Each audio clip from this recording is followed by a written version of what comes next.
అందరికీ మరణాత. Praise the lord. ఈ రోజుకు గాను దేవుడు మనకు అనుగ్రహిస్తున్న శ్రేష్టమైన వాగ్దానము, ఆయనతో వాదించుచు సరి అయిన మాటలు పలుకుటకు నేనేపాటి వాడను. యోబు గ్రంథము 9వ అధ్యాయము 14వ వచనము. How can I find words to argue with him? Job chapter 9 verse 14. ఈ రోజుకు గాను కృపగలిగిన దేవుడు మనకు అనుగ్రహించిన వాక్య భాగంను బట్టి ధ్యానించుకుందాము. ప్రభునందు ప్రియమైన సహోదరి సహోదరులారా, దేవుడు నిష్కల్మషుడండి. ఆయన పరిశుద్ధుడు, ఆయన ఆది సంభూతుడు. అటువంటి సర్వశక్తి గల దేవునితో వాదించి ఎదిరించి మనము నిలవగలమా? మనము పాపములో ఉండిన వారము, ఆయన పాప రహితుడు. అటువంటి దేవునికి మనం ఎదురు చెప్పగలమా అండి? ఈ రోజున యోబు భక్తుడు ఆ విషయాన్ని జ్ఞాపకం చేస్తున్నాడు. భక్తుడు అంటున్నాడు, ఆయనకు ప్రత్యుత్తరం ఇచ్చుటకు నేను ఎంతటి వాడను, ఆయనతో వాదించుచు సరైన మాటలు పలుకుటకు నేనేపాటి వాడను అని. మనలో చాలామంది చాలాసార్లు తెలుసో తెలియకో దేవునిని కొన్నిసార్లు ప్రశ్నిస్తారు. ఎందుకు దేవా నా జీవితంలో ఈ శోధనను, ఈ సమస్యను అనుమతించావు? ఇది నీకు న్యాయమైనదా అని అంటుంటాం కదండి. నిజమే, మనకొచ్చిన కష్టాన్ని బట్టి, మనకొచ్చిన శ్రమలను బట్టి మనం అలా మాట్లాడుతుంటుంటాం. మన వైపు నుండి కరెక్టేమో అని అనిపిస్తుంటుంది. ఈ లోకం దృష్టికి దేవుడు చేసింది కరెక్ట్ కాదు అని అనిపిస్తుంది. అయితే మనం గమనించాలండి, దేవుడు మనల్ని మోసం చేయడు. ఆయన మనకు ఏ కారణము లేకుండా శ్రమను ఇవ్వడు. ఆయన మనుషుల వలె అన్యాయస్తుడు కాదండి. ఆయన న్యాయమైన వాడు. ఆయన చర్యలన్నీ యథార్థములను వాక్యము ద్వారా భక్తుడు చెప్తున్నాడు కదా. యోబు భక్తుడు ఎంతో గొప్ప నష్టాన్ని చూశాడు. సమస్తంను కోల్పోయి ఒంటరిగా మిగిలాడు.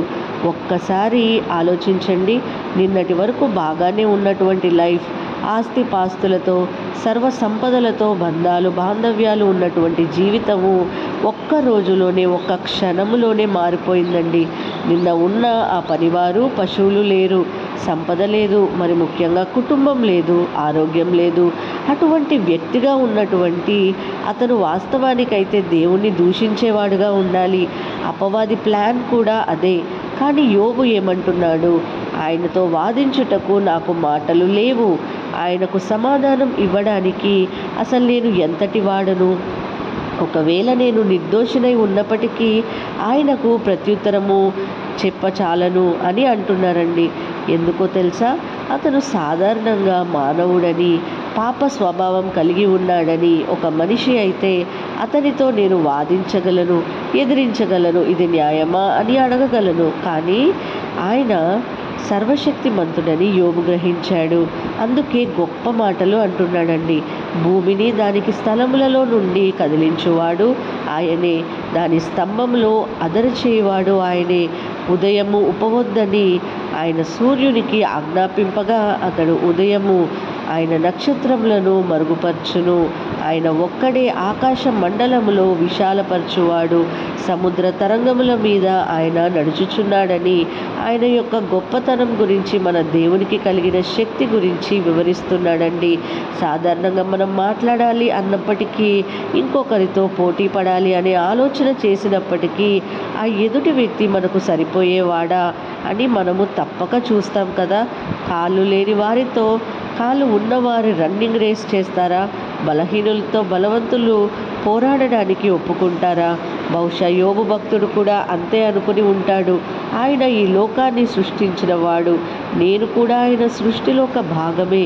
అటువంటిది నేను ఆయనతో ఏమాత్రం వాదించను అని ఈ రోజున ఈ మాటలు వింటున్న ప్రియమైన సహోదరి సహోదరులారా, నీ జీవితంలో ఈరోజు కష్టం ఉన్నదేమో, శోధన ఉన్నదేమో, ఇబ్బందులు ఉన్నవేమో, కుటుంబపరంగా సమస్యలు ఎదుర్కొంటున్నావేమో, ఎవరికి చెప్పుకోలేనటువంటి బాధను నీ కడుపులోనే దాచుకుని దిగమింగుతున్నావేమో. దాన్ని బట్టి దేవుని నిందించకు, ఆయనతో వాదించకు. మరి ఏమి చేయాలండి?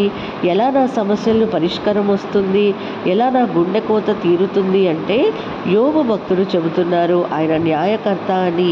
నేను ఆయన బ్రతిమలాడుతున్నాను.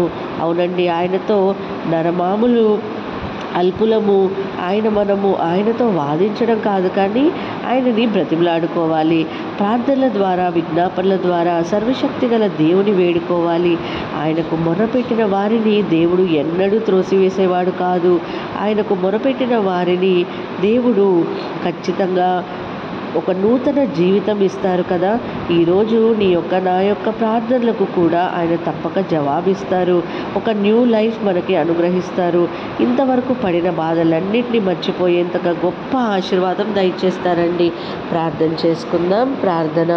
మహాపరిశుద్ధన ఘనమైన తండ్రి, మీ బంగారు పాదములకు స్తోత్రములు ప్రభువా. ఎంతో చక్కటి ఆదరణకరమైన వాక్యమును దయచేసిన దేవా మీకు స్తోత్రములు. అవును ప్రభువా, మేము తండ్రి మా జీవితంలో ఎన్నో కష్టములు, ఎన్నో నిందలు, ఎన్నో అవమానాలు, ఎన్నో ఆర్థిక అనారోగ్య సమస్యలు ప్రభా, వాటిని బట్టి మేము మిమ్మల్ని దూషిస్తూ ఉంటాము తండ్రి. మమ్మల్ని క్షమించండి. యోబు గారి వలె మేము కూడా ప్రభా యేసయ్యా మరి విశ్వాసముతో, ఓపికతో ప్రభా మేము నిరీక్షించే మనసును మాకు దయచేయమని వేడుకొంచున్నాము. అవును తండ్రి, మీరు ఎల్లప్పుడూ మా కొరకు మంచిగా ఆలోచించే దేవుడు, ఒక మంచి జీవితాన్ని దయచేయాలనుకునే దేవుడవు కనుక యేసయ్యా మేమందరం కూడా అదే విశ్వాసంతో ఉండి తండ్రి మంచిగా ముందుకు సాగులాగున ప్రభా దీవించమని వేడుకొంచున్నాము. ఈరోజు ఈ ప్రార్థనలో ఏకీభవిస్తున్న ప్రతి ఒక్క యేసయ్యా సహోదరులందరినీ కూడా నా ప్రభు వారి యొక్క కుటుంబంలో దీవించమని, ఈరోజు మేము చేయబోయే ప్రతి పనిలో కూడా యేసయ్యా మీరు మా ముందుని నడిపించమని నజరేయుడైన యేసుక్రీస్తు అతి పరిశుద్ధ నామములో అడిగి వేడుకొంచున్నాము పరమ తండ్రి. ఆమేన్, ఆమేన్, ఆమేన్. అందరికీ మరణాత.